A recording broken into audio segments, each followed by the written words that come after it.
I'm a feminist, but I gender my cutlery based on human societal gender conforming norms. I think of knives as boys and forks as girls and spoons as some sort of androgynous uncle aunt figure. Excellent. Spoons are non-binary in your house. Yeah, they are. I don't associate them, but knives are definitely like soldier boys and forks are like, ooh, curvy ladies. I'm very gender normed with my cutlery. Do you have a big spoon, little spoon idea that the big spoon is the boy and the little spoon is the girl? No, not really. I think of teaspoons as grandparents, but I think that's because they are for like stirring up tea and adding sugar and stuff. It feels very like, oh, we'll take care of you, get you a cup of tea. Yeah, this sounds like something you should discuss with your therapist. It's very revealing, isn't it? Yeah. I'm a feminist, but when I heard the news of Rebel Wilson having a girlfriend, I thought, oh my God, I worked with her a little bit recently. I could have been her girlfriend. I don't feel that was the message I was meant to take. Firstly, I was meant to be thrilled and happy for Rebel Wilson. Secondly, then we found out she came out because she was threatened to be outed by a newspaper, which is absolutely horrible. And that was really what I was meant to be thinking. Firstly, amazing, a thrilling queer icon. And secondly, she should have been allowed to come out in her own time. Absolutely. And instead I was thinking, why am I not her girlfriend? See, I think my instant thing would have been like, if I'd worked with her going like, oh, am I not being a vocal enough ally that she didn't come out to me at the time? Like, I should have been a welcoming enough presence that she felt okay. And then you have to go, she'd only known you for half a day. I don't think I thought she was fantastic. She was so lovely. But I don't feel any regret because the warmth of the relationship was not mirrored by a closeness that I felt she was going to confide in me. I feel she's got closer friends. I hope she has.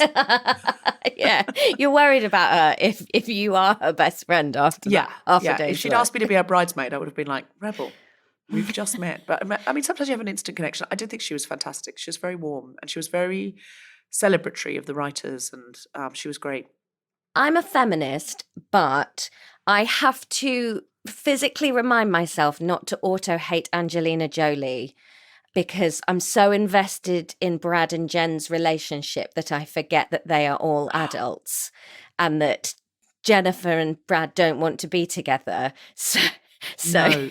Also, they haven't been together, a bit like Ross and Rachel. For so long. They haven't been together since the noughties. I know. We need to let go. I can't. And move on. I can't. And I really like Angelina Jolie. I think she's incredible. But my auto response to seeing her is, oh no, I'm very cross with you. It's almost like she ruined a relationship I was in. And I have to go, she did not ruin any relationships, Laura. And so she's not with Brad anymore either? No. And I've never met any of the three of them. But the amount that I'm invested in it. This sounds like another thing you should talk to your therapist about because I feel it's indicative that you're stuck in the past. I think I should be a therapist. I'm a feminist, but I think I should be a therapist and I've had no training. I just think I've got an instinctive idea for it. Instinctive feel for it. I'm a feminist, but I get sent a lot of novels by women because of The Guilty Feminist, and I meant to read them all, and I want to read them all, but sometimes it is true that I don't have time to read them all, and they end up as a climbing frame for my cats, especially my male cat Seymour. He loves nothing more than sitting on a big pile of women's fiction, just conquering the women's fiction mountain.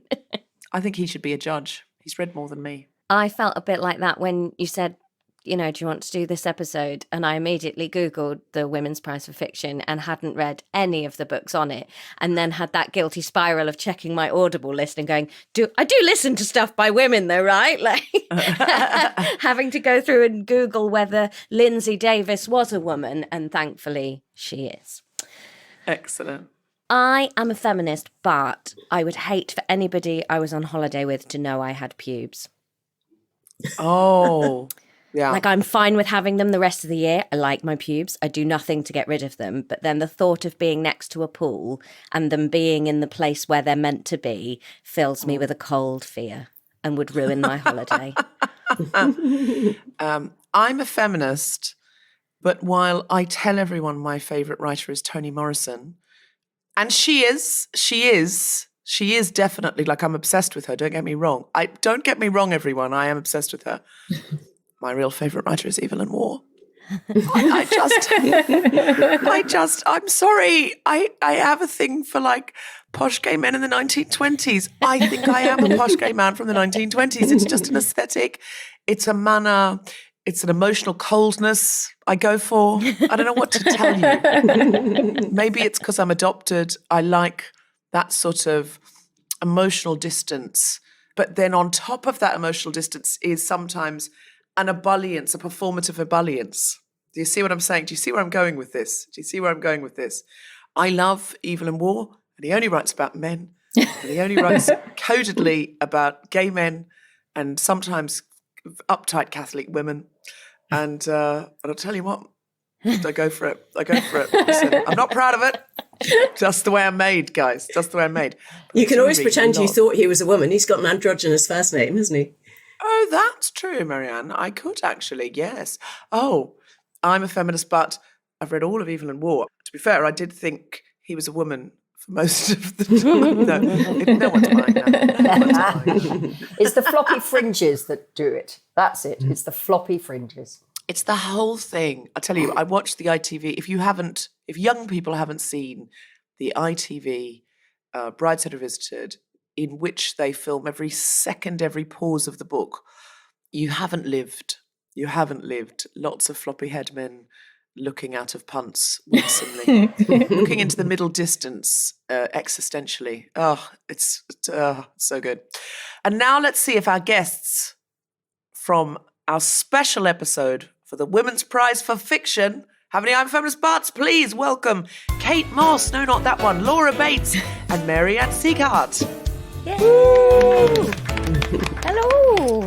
Hello. Hello.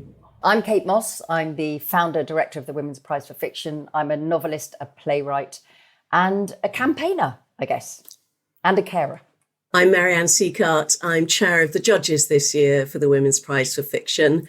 I'm a journalist, broadcaster, and author of The Authority Gap, Why We Still Take Women Less Seriously Than Men and What We Can Do About It.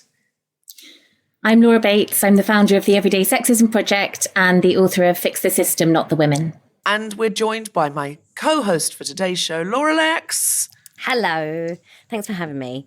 I'm more than fine with being just referred to as Lex for today, as we've got two Lauras, if that helps. Oh, okay. All right, Lex and Bates. Yeah. That sounds like a cop show, doesn't it? Yeah. It does very much sound like you're about to fight crime. But I think you're kind of mavericks. I don't think you're cops. I think you... One of us is and one of us likes rules. Well, I can only assume one of you is married to the rule book and the other one is married to vigilante justice. Now, Lex, my favourite fiction of yours appeared on Twitter. Can you briefly tell us about this? And it has been turned into a book, hasn't it? It has, yeah. My first book was Smut about Jürgen Klopp, which is every girl's dream, I think, to make their name in the literary world with dreaming about being married. It was 2020 and I was in a Ibis hotel in Glasgow, desperately trying to avoid catching COVID right at the beginning of the pandemic. It was 1 week before England shut down. And so I was hiding in this hotel room, there were no masks available and sanitizer gel was more expensive than heroin. And so I was like, well, I'll just stay in and tweet then. I'm not heading out into the sea of illness that is outside.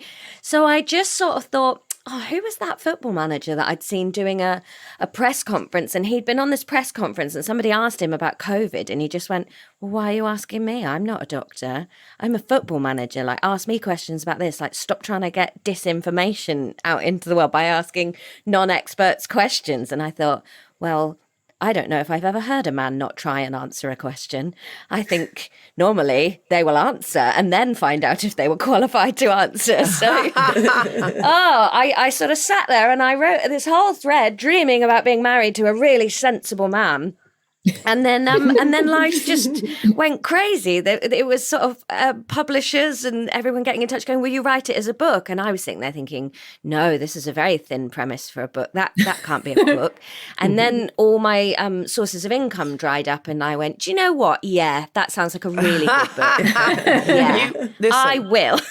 at the end of this, could you please read some of those tweets to I these sure will. astoundingly brilliant literary women? Yeah, but because- that's a mean. No, they've they all will written find them clever funny. stuff about the world. Listen, you are the COVID era Twitter answer to Jane Austen. in my mind. You wrote about marriage aspirationally, but also you wanted to be married to a sensible man. I'm telling you, it was very Austen and it was very funny. Kate Moss, can I ask you, why did you start the Women's Prize for Fiction? Oh, my Lord. Well, we're 27 years old now. So really straightforward that although 60% of novels published were written by women and 75% of novels bought were bought by women, fewer than 9% of novels ever shortlisted for any major literary prizes were by women. So there was just a straightforward numbers problem. And it wasn't about women getting access to publishing, really, although certain sort of women getting access to publishing. It was about that women's work wasn't honoured, it wasn't respected, it wasn't seen as literature with a capital L. So when Roddy Doyle, bless him, for example, had his amazing novel, The Woman Who Walked Into Doors, all the reviewers were saying, oh, it's incredible to read a book, literature about domestic violence. And we were going, hello, have you not read Wuthering Heights? Have you not read Pat Barker? Have you not, So it's that idea that when men write it, it's something of value that's appropriate to everybody. It's a kind of neutral idea of what literature is. But when women write, it's for women and it's over there and it's kind of, peripheral. And so we thought, okay, we're not a load of people to sit around and moan. We're going to do something about it. And so we set up the prize to honour and to celebrate amazing writing by women. And when I was launching it, every interview I did, they would go, so you're really angry? And I'd go, do I look angry? Do I look angry? This is about celebrating women. It's not about you, men. But the worst thing was that every broadcast I did, every piece of radio, every piece of television, I went on and then people, when we'd come off, they'd been arguing against me about why we didn't need it, and the arguments were along these lines. If women were any good, they'd win the real prizes. If women were any good, they wouldn't need special pleading, all this kind of stuff. And then would come off air and the person arguing against me would take their mic off and would go, we all think it's a brilliant idea, but my editor said we had to come on and speak against it. So at that moment, we knew we were onto something. And 27 years later, there have been millions of people who've engaged. 95 million people have engaged with the Women's Prize this year in terms of impressions following the pod. It's insane numbers. And it's global all over the world. And it's about diverse voices. And it's really important in these horrible, challenging times where a lot of the stuff that feminists of my generation thought was settled, we're going backwards again. Novels and women being out there and every year saying, you look at these incredible works by women, it matters. You've got to have some really positive stuff, women speaking for themselves, because we can't always assume that we're going to be allowed to speak for ourselves. So fiction, you stand in other people's shoes, you travel through time and space. It's about empathy, it's about enjoyment, but it also keeps saying women's stories are human stories and they're for everybody. I love that. Women's stories are human stories, and they certainly are. It is strange that we're half the population and still niche. At this point. That's right. I remember Virginia Woolf said in the early 20th century, in 100 years' time, no one will notice if a book is written by a woman or a man. It'll just be a book. Lol. I sometimes wonder what they'd think of where we're at now. But there is still this idea of chick lit, and there's still this idea of women's business in film, in television, in books. So what makes a book literature with the capital L, I think it was referred to earlier? What's literature and what's a book? Sorry, forgive my ignorance. Well, it's not a question of ignorance. I mean, nobody really agrees. But broadly speaking, being flippant, being someone who sits on the commercial side of stuff, we'd all say it's just sales. That there is still a snobbery that if a book sells a lot, it's like, oh, it can't be very good, because literature has to come out of suffering. It has to be exquisite and, all of this. It's the old fashioned, it's been going for years. It's Swift or Defoe. So Defoe is the big seller, and he writes, bawdy, sexy stuff, and Swift is, writing, and he's the dean of St. Paul's and all of this kind of thing. And this has persisted, and you can see all the way through.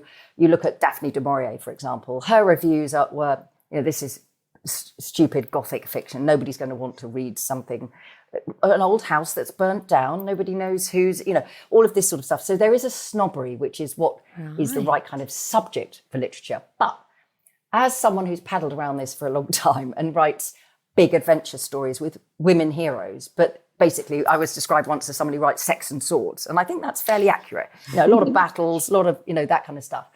I would say that there is a difference in intention, and that in commercial fiction, I would say the story is the thing. It's about momentum and jeopardy and acceleration and that sort of page turning.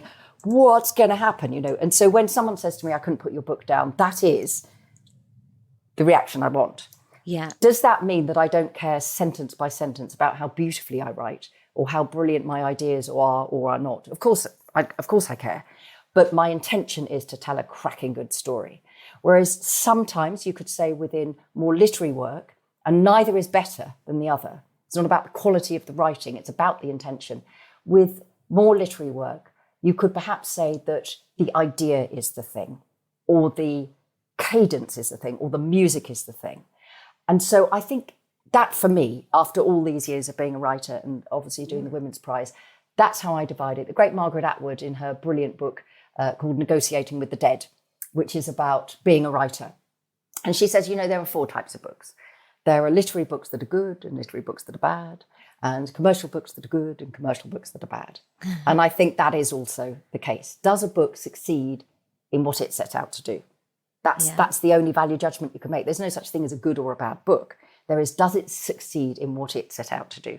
So if a crime novel has no murder or no crime and no detection, it's probably failed. If a beautifully reflective book has a whole load of murders and no lovely sentences, that's probably failed. So it's about intention.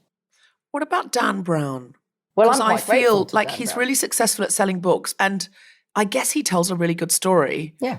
He must do, because the prose, I find it unreadable. I just can't do it. I can't get through it. Sorry if you're listening, Dan Brown. He's probably a huge fan of The Guilty Feminist. But I'm just like, so he is obviously successful, very wealthy commercial writer, but he is not literary because the sentences are bleakly simple. And so it's not pretty prose. Is it just not trying to be beautiful prose? Is it just trying to be a very simple book with a good story that lures people in? Yeah, Dan Brown succeeds completely in what he sets out to do, which is write a cracking thriller. Right. And that's what he same does. with 60 Shades of Grey.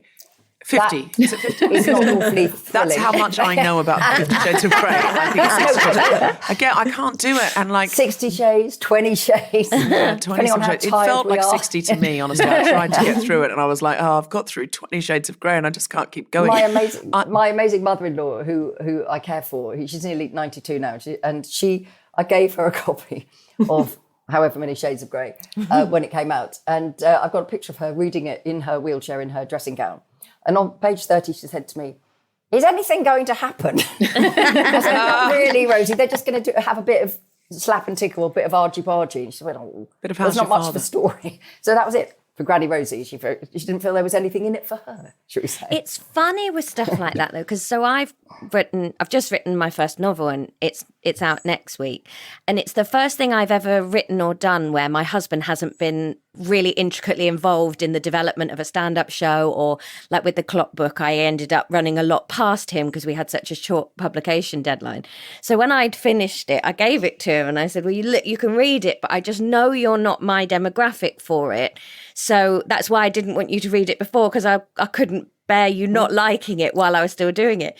And he got halfway through, and it's all about women. It's about a women's netball team and a sort of older woman whose life sort of goes off the rails. And he just stopped and looked up to me and he went, I just can't believe anybody thinks this much. And I that's why I couldn't let you read it, babe. There's barely a plot as far as you're concerned. There's not been a death. Nobody's gone to war. It's just a woman having loads of thoughts. Oh, We do think a lot, to be fair. What's the novel called, Laura? It's called Pivot. Pivot. Yes. Okay. So it's about... Is it commercial or is it literary? Well, now that I know that it's got to sell a lot to be commercial, I'm going to say it's literary. Turns out I do a lot of literary work, Deborah. Yeah, a lot of my best work has been literary and some of it's been stand-up comedy. So, yeah, I've been very literary in Edinburgh at the Edinburgh Festival early on, but years ago. I mean...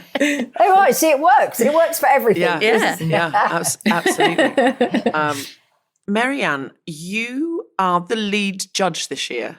Yes, I'm chair of the judges. It doesn't mean that my vote is... Well, it doesn't mean that I have a casting vote or anything like that. But I have to sort of lead the judging process because somebody has to. And so for the long listing... Can I just pause there and say, because somebody has to is not what a man would say. That's certainly true. I mean, I'm doing it because, literally... I'm best. That's what somebody has to do it. And I was in the room at the time when they needed somebody. I really just popped in to drop off a sandwich. But they said, well, we've got nobody here to do this. I presume you were qualified, you were asked, you were delighted to be asked. You've got major skills in authority, the authority gap that you've written.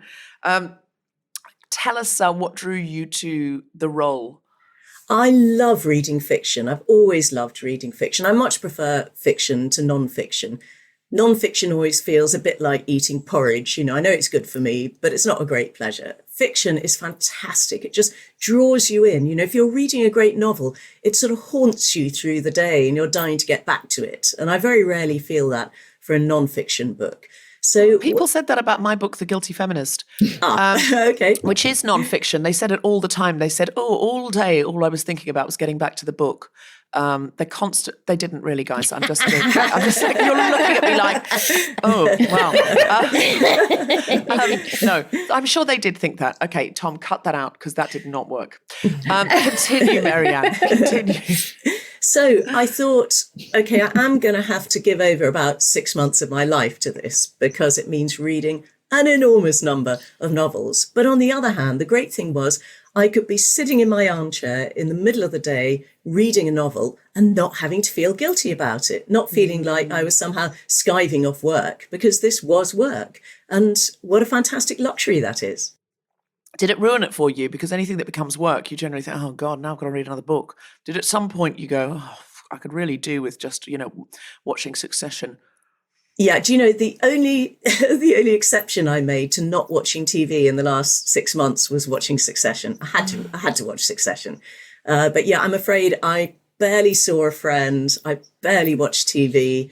And yeah, it did sometimes it felt like a grind. But when the novel was great, I absolutely loved it.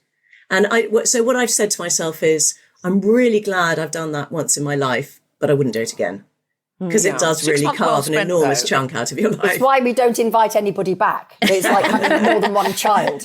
Why would you do it? But, I don't think you regret it, though. I think on your deathbed, you'll be like, for 6 months, I read amazing fiction by women. I think you'll look back on that as time well spent. Definitely. So when you have that volume of books to get through, do you differentiate between listening to them and reading them? Like, do you have to treat them all the same way? I started thinking I had to treat them all the same way and I should read them all physically. Once I started to panic about how am I going to get all these books read in time, I realised that I had these empty hours of the day when I wasn't reading and I had to do something about that. If I was driving up and down the motorway or if I was cooking or washing up or whatever. And so in the end, I would have one book on Audible on the go and 2 physical books, one downstairs and one in the bedroom. So I was reading 3 books at once at all times. Oh my goodness. And it even got to the point where if I went on a walk with my husband, I would say to him, do you know, I don't think I can spare an hour. I'm going to have to put my AirPods in and listen to a novel while we walk. He really hated that, though. Well, your sacrifice has been noted because that's absolutely full on. But what came out of it? Like, how many books made you go, wow, that you might not have read otherwise? Well, we put 16 books on the long list, and that was out of about 175 submitted. And all of those I thought wow about. And there were others too that didn't make it onto the long list that I thought wow about. So probably, I'm guessing about 25, I thought these books are fantastic. And do you have any idea what's going to win, or is it secret ballot? No, we are deciding tonight, which is Monday. And I have no so the more... winner's not been decided? No. We're deciding tonight and announcing it on Wednesday. And I have no more idea than you do which is going to win. And we had to have the voting very close, because when I was setting the prize up, there was an active campaign by certain newspapers to try to wreck stuff. And so the level of keeping it discreet and keeping the decision made really, really close was important. But it's also about respecting all the authors. We sell the long list and the short list every year as a group of books. So saying to male and female readers, just have a go. If you don't like that one, try this one. And so that's really important, that in a funny sort of way, the winner is the very last thing that happens, because we're celebrating all of them. And it's much easier to celebrate everybody when they're all still in the same boat, if you like. That's really good, because it's one of the things I always think in the stand-up world. Deborah, you know this, like you go to Edinburgh and you have a really great show, and then they announce the winner of the festival prize a week before the end of the festival. So when you inevitably don't win, there's just still a whole cold week of the festival where you feel like absolute plop. And if they just announced it at midnight at the end, they'd still be a winner. They'd still have had a great show, but everybody else wouldn't have had a week of feeling shitty. And being literary. I'm all right with it because I'm never nominated. So my hopes are really not up at the point where where the nominations come out and I'm not on the list. But although I do sometimes think maybe I could still win. Do you ever have that? Yes, please. Like when Marianne just said that we've got the long list, I thought, oh, maybe I'm on it. And then I went, any fiction. I do have that moment. Even watching like the Tonys at home or something like that, I'm like, could it be me? No, Deborah, you haven't been in a Broadway show and you're not there. And also you're watching a clip from yesterday. Somehow still I have the hope. I actually was in a hotel in America where there was a teen modelling competition going on, and I put my head in the door and I ended up sitting up the back just to see it, because I thought, as a feminist, this is really interesting. I found it really difficult because these teens had come from all over America, and they were like, we're now going to call out your number, and if your number, and I did still go, what's my number? And I was like, you're not in it, you're not a teenager, but I have this hope. Laura, tell us your association with the Women's Prize for Fiction. I judged the Women's Prize back in 2015 when the winner was Ali Smith's How to Be Both. And it was honestly just one of the best experiences of my whole life. I've never, ever read so much on the toilet as I did during that period, because just as Marianne said, you just have to grab every single possible moment. So I had books in the loo and books by the kettle and just books up the wazoo, really. It was just books all the time. And it was wonderful. And ever since then, I've, followed the prize very closely and been a huge cheerleader and supporter of everything that it does. Because I think there's this perception, or partly there's a general perception after Me Too, everything's fine now. Women aren't facing any problems anymore. But particularly in publishing, people often think there can't be any problems in publishing because it's quite female dominated. And I just get so many stories. The Everyday Sexism Project, we have stories from female authors who are being told, well, if you write about that, we're going to have to put a really flowery cover on it because it's only going to sell to women. From female authors who are at events being groped and manhandled backstage, literally being sexually assaulted by moderators as they wait in the wings to go on at festivals. Women in publishing houses being sexually harassed and finding themselves pushed out. Black women who are being told by a publisher, we're really keen to have you, but only if you're going to write a book that's about being a Black woman specifically. It has to be about the race. And so for me, it's just so clear in my day-to-day work how vital the work of the Women's Prize still is. Yeah, it feels like we are not far enough along and we need to accelerate it. Yeah. Kate, what changes have you seen specifically since you set up the Women's Prize for Fiction? What impact do you think it's had? It's so difficult answering this question because it's very tempting to look at things and say, because of the Women's Prize, this has happened. Whereas, of course, we know that there are many things at play. But I would say the key things are this.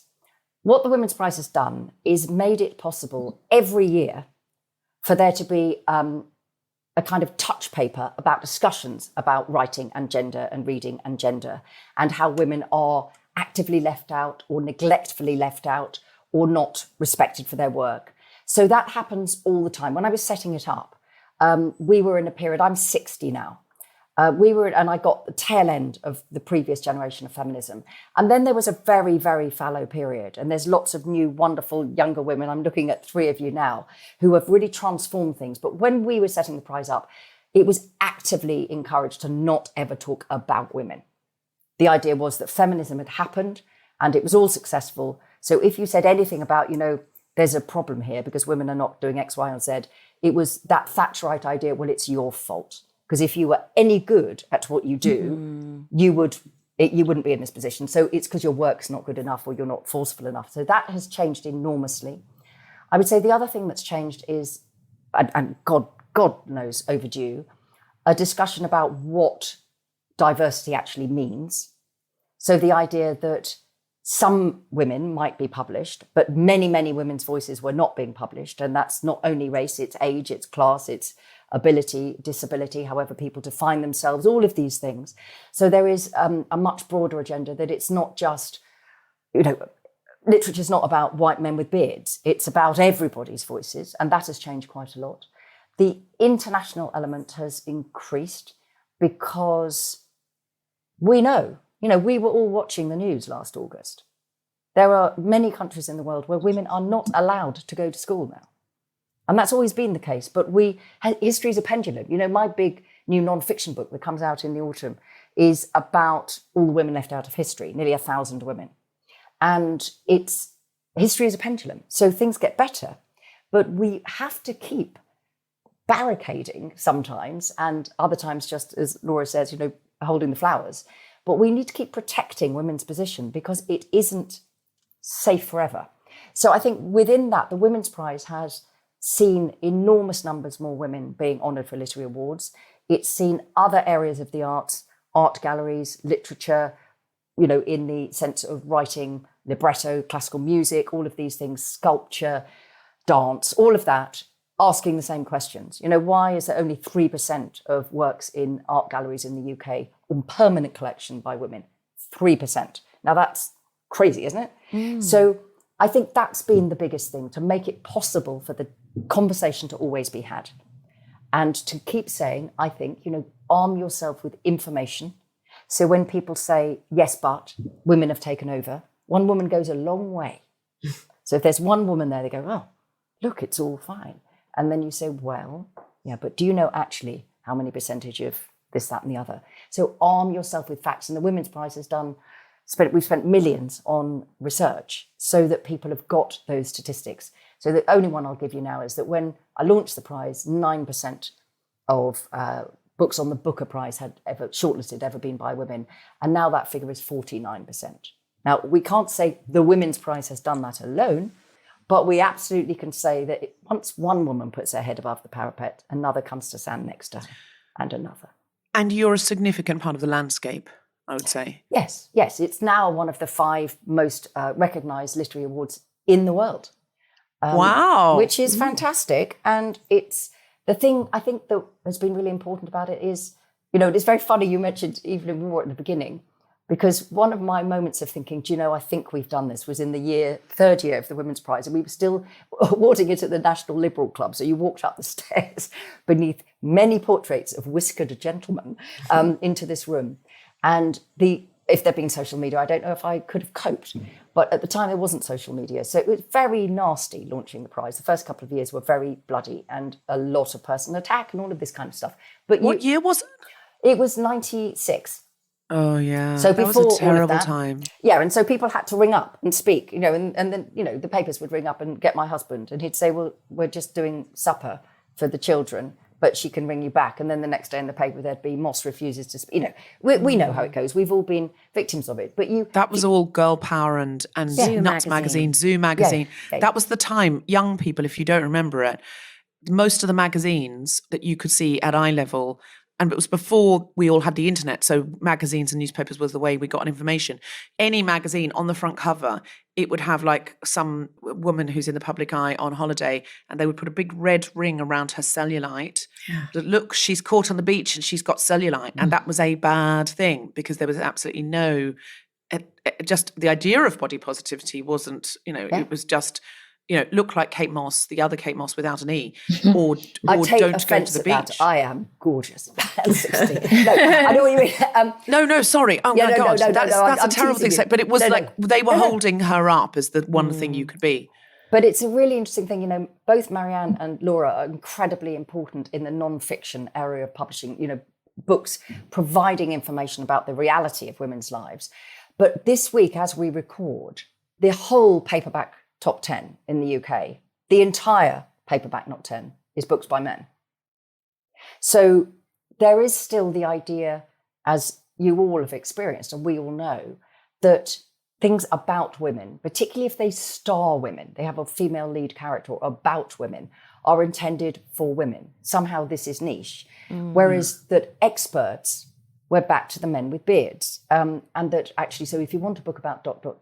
Now everybody should be reading Laura's books and Marianne's books, and indeed all of your books.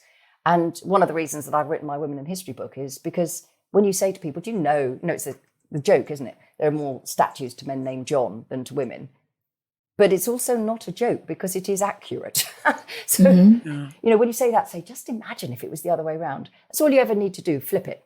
Just imagine if it was, you change the landscape backwards. And everybody goes, well, it's disgraceful, That's right. There are 650 listed statues around the UK. Only 15% of them are women, and just 2 of them are of a named black woman.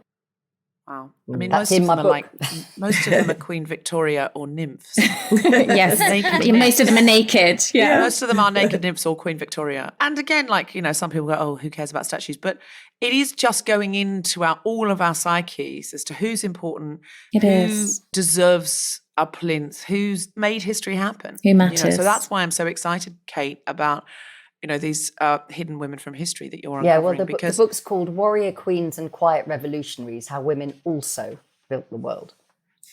Wonderful. I'm excited about that. Can you please come back on and tell us about that? I would love to come back on. Excellent. We want to hear all about that. Do you have men on the judging panel? No, we don't. Would having a man in there, how would you feel about that? Because I suppose in my head, I'm thinking that if it is all women making this prize, does that and I don't want to criticise, but does that slightly feel like women's stuff is just for women to judge? What would a man in that room do? Yeah, you're really right. I mean, we talk about this often. We revisit it often. The glib answer, which is also one I believe is, that when we've run out of amazing women, then we'll think again, because, there's a hell of a lot of amazing women. But actually, it was kind of a clarity issue. I used to say it was about cleanness, and then it made it sound like some sort of sexual health. So I went to saying clarity issue. But there have been prizes in the world before that are a male and female judging panel. And it's one of the things in Marianne's amazing campaign, Men Reading Women, which we'll talk about. But there is a very interesting thing that women read with a great deal of equity. And what I mean by that is that women read books that they fancy, whether they're written by a man or a woman, and whether or not the lead character is a man or a woman. Whereas men tend to read books in fiction almost, not exclusively, but very close to exclusively by men and with a male protagonist. So whenever you have men and women, you end up with a very small number of women because the men favour men and women choose both. And so since the point was to get exceptional writing by women out to male and female readers, we decided that we would just be very straightforward, that this is a prize by, for, and celebrating women for men and women everywhere. And the other prizes in this area, like the Prix Féminin in France, which is judged by a male panel, you can see that there are men's voices in that mix.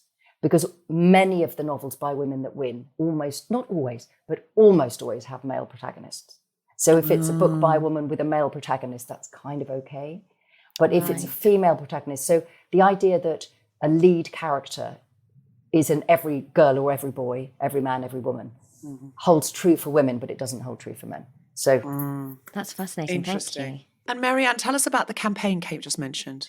Yes, so this is a campaign called Men Reading Women. And when I agreed to become chair, I said I really wanted to do that this year, because one of the things I uncovered in the authority gap was I did some original research to try to find out which gender read books by which gender, which pretty much reflects what Kate has just said, which is that of the top 10 best-selling books by women, which include authors like Jane Austen and Margaret Atwood, as well as Jojo Moyes and Danielle Steele, only 19% of their readers are men. Whereas if you look at the top 10 best-selling books by men, which include Dickens and Tolkien, as well as, Lee Childs and Stephen King, it's much more evenly balanced. So that's 55% men and 45% women. And what that shows is that women are prepared to read books by men. Men are much more reluctant to read books by women. And another 2 studies have shown that on average, women will read roughly 50-50 books written by men and by women, whereas for men, the ratio is 80-20. So that means they will read 4 books by a man for every book by a woman. And what we thought was, guys, you're missing out. There are so many fantastic novels by women that you're not even trying, and you're missing out as a result. You're only reading, half the stories in the world. And it's not just that we think this is a shame for men, and it's not just that we think this is a shame for the female authors who aren't being read by men, but we also think that reading novels tells you all about the human condition. And it breeds empathy. It allows you to understand, what it's like to be, say, a young Afghan girl under the Taliban, or it could be a male cop in Chicago. But, what reading novels does is allow you to understand worlds that aren't your own. And women, therefore, on average, have a much better understanding of the world because they're prepared to read books by and about men, as well as books by and about women. And men could have a greater understanding of the world. I think that's why we're better at writing men and women as well. I think that's right. There's often parodies of how women are written in novels by men on the internet. And there was a film campaign that I did with Gemma Arterton and Tiff Stevenson that was parodying, we had to write how we thought we'd be written by a man. But I noticed that women have no problem writing men, and it's because we've been raised on stories by men with male characters. So that's our norm as well. So we know what it's like to be us, and we know what it's like to be men because we've consumed a lot of stories. And whenever men say to me, how do I write women better? I say, watch stuff, read stuff, listen to stuff, consume stuff written by women. That's directed by women. I mean, that's the best way. That's how we're good at it. That's so right. And, if you ever hear a man say, oh, women are such a mystery, it's so hard to understand women, there's a really easy solution. Crack a book. Yeah. Crack a book. Yeah. How do you all feel then? Like, I don't know, maybe Laura, like, how do you feel about someone like Richard Osman, who's topping all the charts at the moment, having written a fiction book that is the lead character's a woman? Like, is that great? Or is it a bit of a like, hey, that's annoying that it's a male author that's that chart topper? How do you feel there? No, I don't. I think that's great. I think if we start dissuading men from writing about women, we'll be going even further backwards. But I think that women grow up without the luxury of being able to ignore men. We grow up having to be hyper vigilant and hyper aware of the men around us from our early teenage years, if not before. Whether it's in public spaces, whether it's in the home, we learn to study and be aware of men for survival. And men have the privilege of being able to ignore women. And I think that's partly what we're seeing reflected there in those trends in literature, and also in those trends in the ways in which we perceive the value of female writers. I think it reflects our broader societal value, the societal value that we place on women. People always think this is a hysterical thing to say, but we don't treat women as human beings. There was a court case last year where a man found that his ex-wife was seeing a new boyfriend, and he went to the car park of her gym and assaulted her and threw her against a parked BMW so hard that it dented the car. And in court, he was found guilty of criminal damage, but he was also found guilty of battery. And he was ordered to pay his ex-wife £150, and he was ordered to pay the owner of the BMW £818. And I just think that, for me, story just sums up so clearly the value that we place on women compared to the value that we place on inanimate objects. And I think that the ripple effect of that extends throughout our whole society and right into the book charts and whose voices we value. And when you asked earlier what's literature and what's not literary, it's a flippant answer, but if it's written by men, people think, well, that's literary. If it's written by women, it's chick lit and it's just domestic and it's just about herself. It's all of this is so pervaded with the kind of sexism that is within our society, and it filters everywhere. That's sobering. You never don't bring a good story, Laura, and you write fiction for young adults, don't you? I do, yes. What are your books that we should be buying? One is called The Burning, which is a kind of comparison between the witch trials 400 years ago and the reality of teenage girls' lives today. And one is called The Trial, which is a kind of feminist retelling of Lord of the Flies. And it looks at consent and complicity and rape culture. Everyone should buy those for all of the teenagers in their life, whether male, female or non-binary. Now, before we get Laura to give us a little bit of clop, Kate, is there anything you came to say that you didn't get to say? I think one of the most encouraging things about where we are at the moment is that books still matter. Because there was a time that was like, technology, nobody's going to read books anymore. Books are all going to go. Nobody wants that kind of thing. Nobody's got long enough to sit down and read a novel, all of this kind of thing. And what we've seen, not just because of the pandemic, but because of the way that books help you to stand in other people's shoes and all of this, is that actually being an author and being a reader and having access to more people writing, like with the Women's Prize with our Discoveries programme, where thousands of people entered to receive mentoring and possible agenting and advice about how to write their novel from underrepresented groups.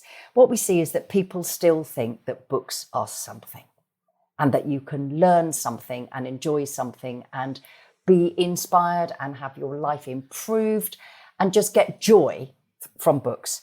And so I think that's worth remembering in these hyper-technological days where we're being told that everything's moving too fast. In the end, it still comes down to one person and one pen and one reader who loves it. Marianne, anything you came to say you didn't get to say?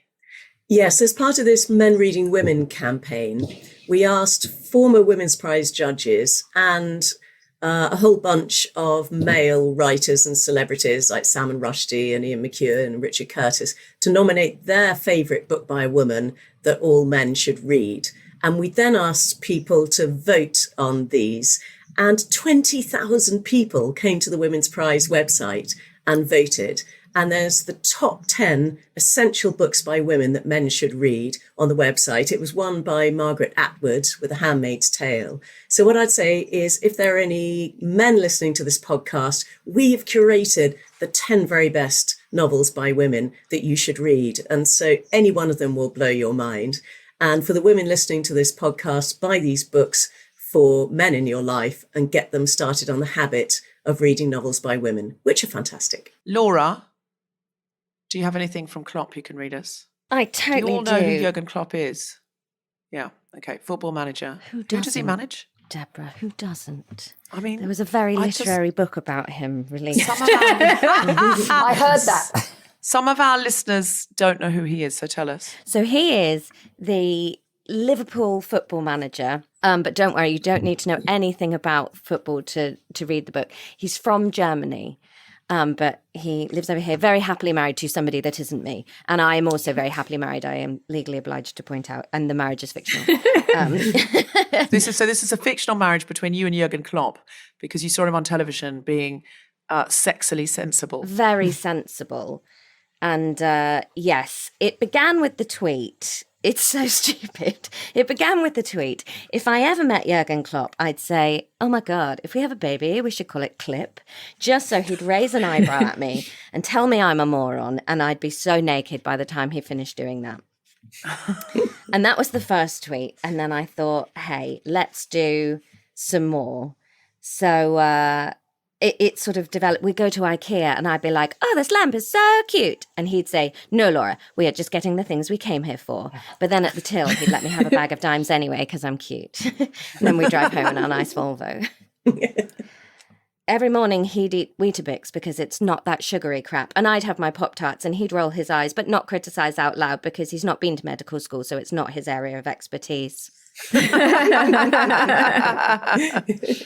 We'd be snuggled up on the sofa and I'd say, oh my God, babe, I saw on Twitter earlier that the government are going to, and he'd say, do you have at least 2 corroborating sources? And I'd say, no, and he'd say, well, then don't share it like it's facts. And my bra would snap off. It's such a funny book. Please pick up a copy of it. And your new book, what's it called? My new book is called Pivot. And if you've ever wanted to read a book about a collection of everyday women, brilliant women who did not meet because they worked in the same office or had babies, they met via netball. If you want to read a book about that sport that we all got made to play for 15 years and then promptly left school and there was no material value in having learned netball, so we'd essentially had our educational time wasted, then please buy Pivot and give it a go. There's so much thinking in it, is the review from my husband. Have you got a paragraph you could read? Oh, do you know what? I'm such a bad... I'm so literary, I don't have a copy here. Okay, you can read a bit later then. Yeah, I'll go and grab one. Anybody else got anything to plug? Anything you'd like us to do, read, look at, go to, vote on, stand near? My book, Fix the System, Not the Women, came out recently, if that's possible to talk about, although we have already talked about my other books, so don't worry. No, yeah, of course. Is the book called No Worries If Not? Yes, it's called No Worries If Not. Totally fine. Sorry to ask. If not possible, no problem. Anyone got anything to plug, Laura Bates? My new book, Fix the System, Not the Women, has just come out and looks at shifting our focus away from blaming women to the institutional misogyny that's failing us. I mean, I really enjoy blaming women, so I'm not sure this is the book for me. But I'll give it a go because I love you, Laura. Thank you. Marianne? Yeah, my book, The Authority Gap, Why Women Are Still Taken Less Seriously Than Men and What We Can Do About It, actually quite overlaps with Laura's, because my message is it's not women that need fixing, it's how we perceive women and how we treat them and react to them and interact with them that needs fixing. So it's a book very much for men as well as women. Wonderful. And Kate? Well, the entire Women's Prize for Fiction shortlist is available now from all good bookshops, and one of those is the winner, which is announced on Wednesday, so a couple of days ago. And my book, Warrior Queens and Quiet Revolutionaries, How Women Also Built the World, is out in October. But of course, you can pre-order it by the bucket loads now. Yeah, it would be good to pre-order loads to give away as Christmas presents. Yes, exactly. And then it won't be an all-male top non-fiction list. Oh, Just that's saying. a good idea. It's a feminist act, ladies. Exactly. So it's a feminist act to order any and all of those books and give them to everyone I know for Christmas. And you've also got some YA books there for the teens in your life from Laura. Go to the Women's Prize for Fiction list, even go to the long list and scrum up all the books in it. It's been an absolute pleasure to have you today. We're very excited to see who wins on Wednesday. If you're listening to this, you are in the future. So you can find out right now. There's no waiting for you. You can just Google it and see it. If you haven't already seen it splashed across the cover of every newspaper. You're wearing a brilliant Agatha Christie T-shirt, Kate. I Is am. that a Women's Prize for Fiction T-shirt? It is a Women's Prize for Fiction T-shirt, Deborah, and we have a whole range of them. Fantastic authors, Daphne du Maurier, Toni Morrison, Nora Ephron, and the mighty Queen of Crime, Agatha Christie, which is my favourite Could you one. give us a clue as to how we could find such a T-shirt? Now, indeed, Madame, you may go to the Women's Prize for Fiction website and you can order, you can press one copy, one T-shirt. You could buy 10 T-shirts. You could buy T-shirts for everybody you know. So there's, I think there's maybe 8 at the moment, soon to be more in the range. And they are, I just say, they are very comfortable sizes and it's very nice cotton. Well, I love the look of the Agatha Christie one. I was obsessed with Agatha Christie when I was a teenager. I devoured Agatha Christie. I'm a feminist, but I might get a more literary name because I want people to be impressed by me. I'll be honest with you. Well, you chose Toni Morrison in our list, so you should have a Toni Morrison one. I absolutely will get one of those. They all look fab, but they're just very, very plain. It just says Agatha Christie. Very or Toni plain, Morrison. and we've done it with a company, which I can't spin round without possibly falling over and losing my microphone. But It's with a company called Girls on Tops. Oh. And so there's I a nice assume little it's all logo very at the back. sustainable and ethical. Very sustainable, very ethical. They're mostly black writing on white, but there's a couple in green. Agatha Christie is also green. All right. So I'm after a green Agatha Christie to wear to bed and any number of Toni Morrisons to wear out. Could you make an Evil and War one just for me? Just to wear, just to wear Just at an home add an in E on the secret. end. Yeah, just to sit in my wardrobe, hiding away in shame like all of his characters, closeted. It's been absolutely wonderful to meet all of you. Thank you so much for coming on The Guilty Feminist, Kate, Mary and Laura. Thank you. Thank you.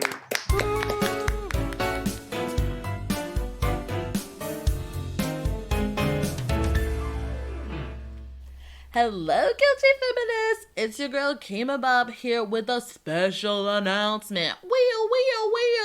Since 2018, I've been producing a night called the Femmes of Color Comedy Club. It's an amazing show that platforms comedians of color that aren't cis men. It's simple and it's great. And with the help of the Guilty Feminist family, I'm gonna be turning it into a podcast. We're going to be recording live in London in June and July, so calm down. And if you can't make it, don't worry. Don't fret, honey, because soon the Fuck It Up podcast will be available everywhere you can hear The Guilty Feminist. So keep your ears peeled for the hashtag FuckPod. I don't know, is that a bad name?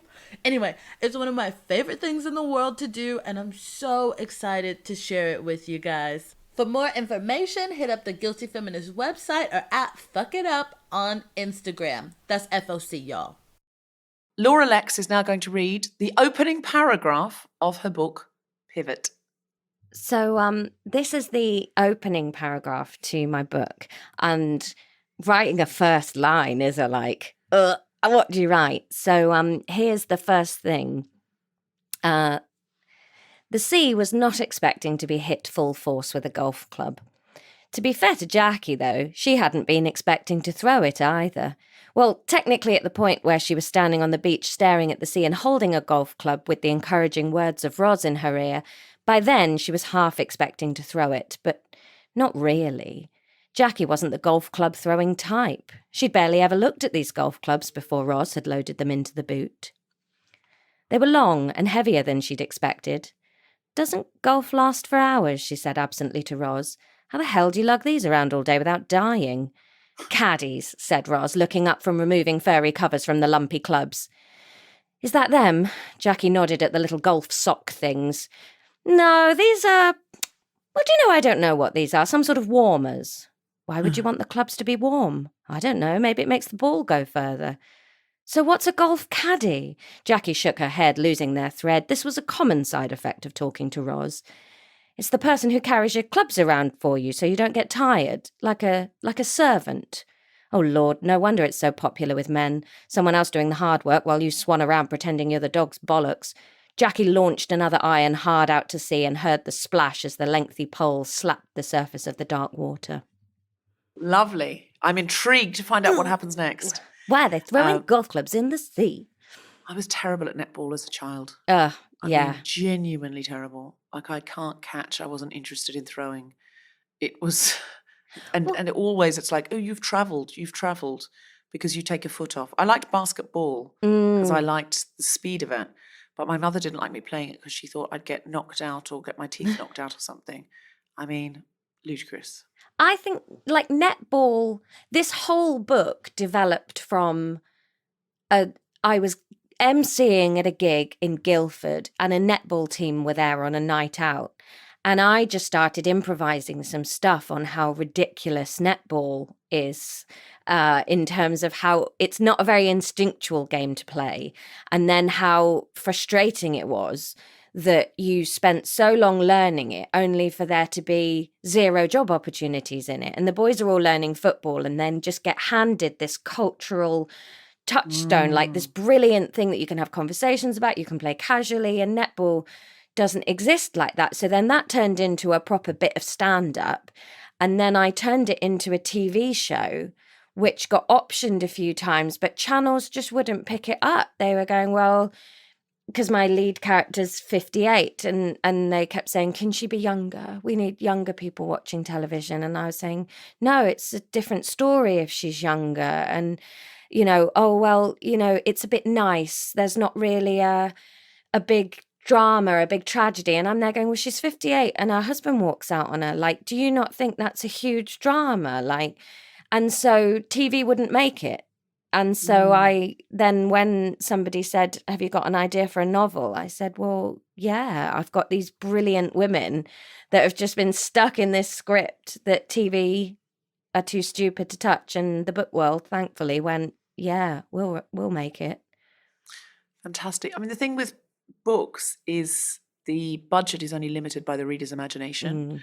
So with TV, it's like, oh, we've got to get all these locations and all these actors and all this crew. And with books, it's like, right, we're going to buy this paper. Yeah. And then we're going to put your words on it. And we hope the paper's more valuable with your words on it. And sometimes it isn't, and the books get pulped. But most of the time, over a period of time, they can end up selling the paper for more than they bought it for. And then the rest of the budget is just in the imagination of the reader, and that's and the writer, and that's just what's wonderful about books.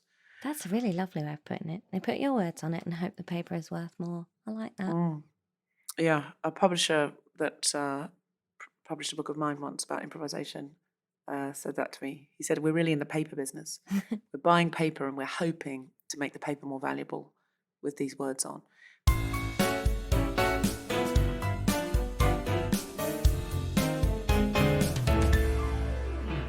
Kathy Lett has been on our podcast before. She is an Australian icon. She is somebody who was writing fiction even as a teenager. She had a very successful book and film out as a teenager called Puberty Blues, and she has filled our shelves with joy and laughter since then. She's never stopped writing, and her books are much, much loved. So, Kathy, we've just been talking to the people from the Women's Prize for Fiction.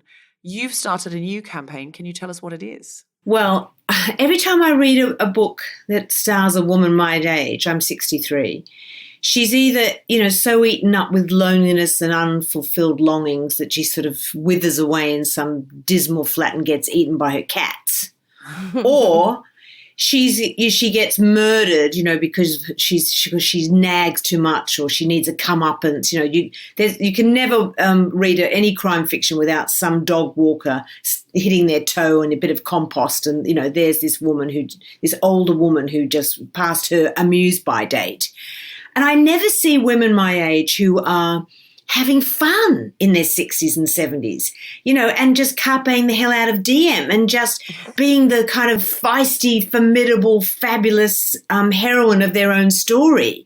They're all just kind of sitting at home knitting their own bus passes and just sort of, giving into despair and loneliness. And so I thought, well, as I kind of invented chick lit with Puberty Blues and Girls Night Out and The Llama Parlor, etc., and then I kind of invented mummy lit with Fetal Attraction and Mad Cows, and nip lit with Nip and Tuck, I thought I want to get a new genre for women my age that has them sort of aging disgracefully.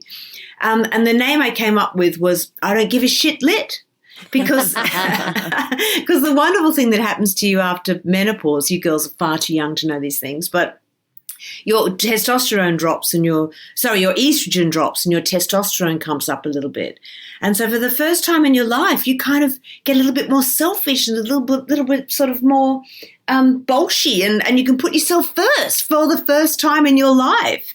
And I want to reflect that in life-affirming fiction for older women and just show women my age, swinging off a chandelier with a toy boy between their teeth, or having adventures and finding great solidarity with their female friends. It doesn't have to necessarily be a romance they're looking for. It's great if some knight in shining Armani comes along, but we're also happy to stand on our own two sequined Birkenstocks. So, I want to celebrate female friendship, the sisterhood, and just all the good things about getting older as a woman. So that's the genre I want to kickstart. But of course, no publisher will take me up on it because they're like, oh no, women like that don't exist. Women don't want to read stories about women having frivolity and fun at that age. And I think they're so behind what's really happening in life. I think they haven't picked up on the fact that this new baby boomers have redefined every age we've lived in, and we're now going to redefine getting older, especially women, because we have this rocket fuel of HRT. Which is just like, it's like a hormonal macchiato. So we're ready to take on the world, and yet publishers just refuse to believe that there's a market out there. And they're so crazy because, most books are, most fiction is read by women, especially older women, because we've got more time. Our kids have left home. We've got the money to spend. So why they're not tapping into this market, I just don't understand. And so what can we do to help the campaign? Can we write to publishers saying we would like to see more books published by and about older women? I think it's a fantastic idea that we had a hashtag, I don't give a shit lit, saying that, women do want to age disgracefully and have fun and find something life affirming.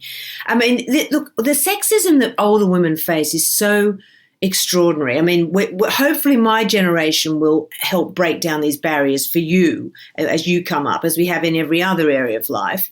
But for example, just the other day, I went to the doctor for routine blood tests. And I said, hey, while I'm here, should I get a pap smear? I'm 63, right? Should I get a pap smear? And she said, oh, no. The NHS don't give pap smears to women over 62 because they're not having sex, and if they are, it's with the one partner. So by the time I winched my jaw up off the floor and pointed out to her that the majority of divorces in Britain and Australia actually are now initiated by women, and they're mostly silver separations. It's, older women are just saying, well, dear God, from honeymoon to tomb is so long. I think we might have, it might be time that we, had a second act. Yeah. So most of my women friends, I mean, oh my God, even though they were quite catty about mouse pad pairings in the past, they're on dating internet sites, they're hooking up with guys they went out with in their teens on Facebook. They are out there having a lot of sexual fun. Yeah, and for a lot of women, when they say "till death do us part," they don't know they're going to live so long. Well, that's right. It's a long time. It's a long time to find someone's anecdotes that interesting. And also, as I think, Deb, we've talked about this before, but there's a huge disparity too about what older women and older men want. Because, of course, as men age, the opposite happens to them. Their testosterone goes down and their estrogen comes up. So they want to sit at home and nest. And they start crying in the movies and things. They change completely. And women are like, oh, I've nested. I've buttered those 4,000 acres of toast and cooked 4 million, schools of salmon. I want to go out and climb Everest and go up the Amazon and have fun and adventure, etc. We know that neither women nor men are a monolith, and hormones can go up as well as down. And of course, there are many trans women, men, and non-binary people who will be listening who will have had a different experience. So you're talking sort of broadly in trends that these things happen. And exactly. We can observe some of those trends, but there are plenty of us who are outliers as well. So there is a big societal shift that we haven't really addressed that's happening to the older generation. And I do think in publishing, women want to see that reflected. They want to see women our age having adventure. And as I said before, for the first time, putting themselves first. So I guess, I hate the term chick lit, by the way, even though I say I kind of invented it. It makes me furious to think that, men who write first-person funny contemporary fiction get compared to Chekhov. Well, we get compared to, Chick-off. We get cupcakes on the covers and stuff like that. But I think if we are going to have a new genre, we could also call it not chick, but chooklit. Old chooklit, maybe. I don't know. Chook is an old, I don't know if they use that term here, but it means an older chicken. So I'm really on the warpath about saying that women were just refusing to just sort of be shelved, because publishers, Bernadine Everesto said the other day too, where are all the older female authors? Because what happens if you're not young and fecund, basically you're fucked.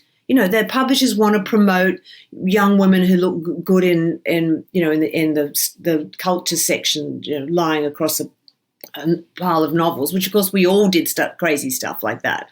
but they're not interested in promoting women my age. So many of my wonderful female author friends who were very successful, if the publishers don't put in money into their campaigns, if they don't promote them, they just kind of wither on the publishing vine. And then it's a vicious circle because the publishers say, well, I'm not going to publish your next book because your last book didn't sell. But unless there's that publishing momentum behind you, how do you compete? So we know, we've heard a lot about older actresses complaining that there's never any parts for them.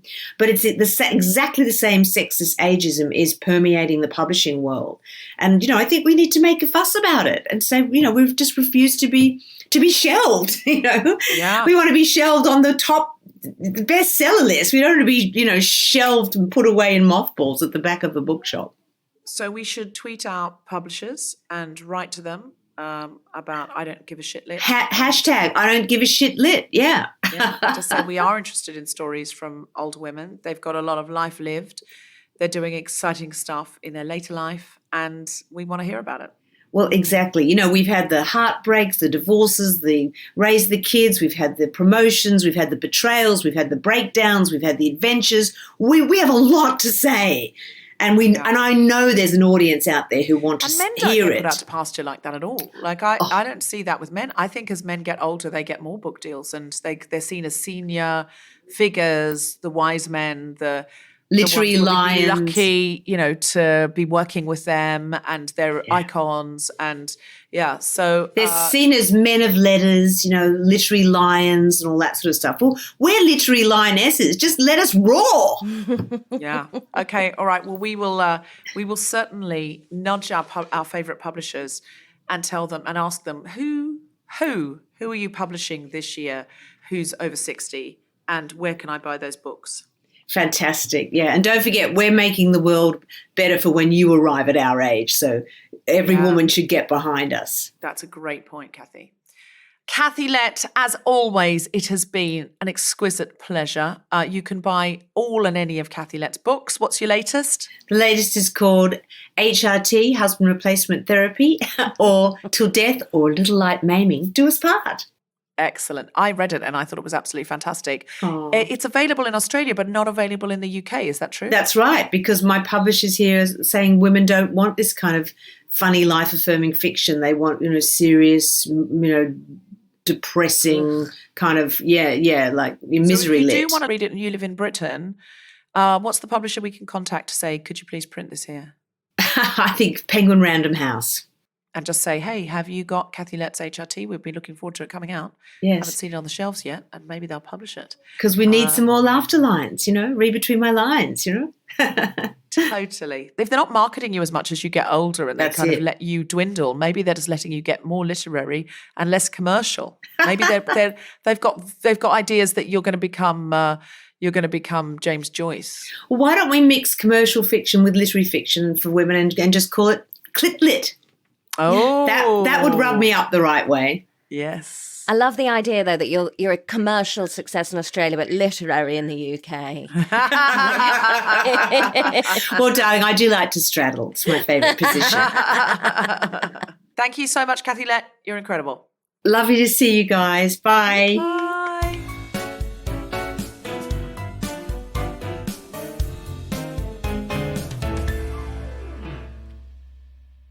So I knew I wanted an abortion. I could feel myself becoming radicalised. Images of myself are floating around the site. I'm in a polyamorous relationship. Welcome back, listeners. It's Matilda and Helena from Media Storm, the investigative podcast from the House of the Guilty Feminist. And now we're back for Series 2, where we'll be talking to people with lived experience of abortion, polyamory, radicalisation, the effects of climate change, and that's just some of the topics in store. So here's a little taste of what to expect. Next on Media Storm. It's hell. It's absolute hell. It is already killing a very, very large number of people. Women can still face up to life imprisonment. We have a lot of politicians still happy to bury their head in the sand. We weren't talking about anorexia, let alone bulimia. I've just accepted that one day something not very nice might happen to me. That's a really tough decision. It was. It's not solved. It's a puzzle. Hear our stories. We are the experts. We are the ones who have lived this. It's really simple. Just present both sides of the story. I don't have a beard. I might be a different skin tone to someone else. But that doesn't mean we don't bleed red, all of us.